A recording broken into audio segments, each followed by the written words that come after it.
یا ایھا الذین آمنوا اذا نودی للصلاۃ من یوم الجمعۃ فاسعوا الی ذکر اللہ وذروا البیع،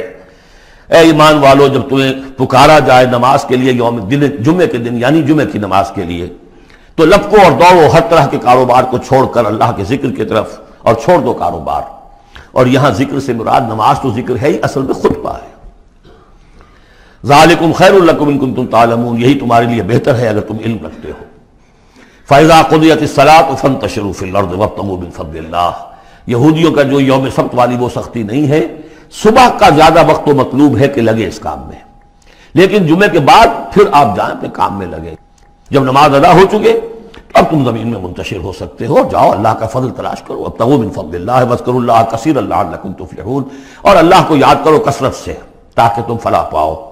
وَإِذَا رَأَوْا تِجَارَةً، اب یہ دیکھیے یہ بھی کمزوری آ گئی جو مسلمانوں کے اندر ایک پیدا ہوئی تھی، اس کا طرف اشارہ کر دیا گیا اس صورت میں بھی۔ جب انہوں نے دیکھا کوئی تجارت کا معاملہ یا کوئی اور کھیل کود، انفضوا الیہا، تو خاص منافقین جو تھے وہ دوڑ کے چلے جاتے تھے، وترکوک قائما، اور آپ کو چھوڑ جاتے تھے کھڑے ہوئے۔ اور اس لیے کہ عام خیال یہ ہے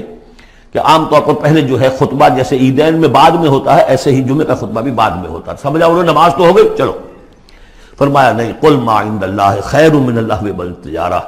ان سے کہہ دیجئے جو اللہ کے پاس ہے وہ کہیں بہتر ہے اس کھیل کود سے بھی، تجارت سے بھی۔ واللہ خیر الرازقین، اور اللہ بہترین رزق عطا کرنے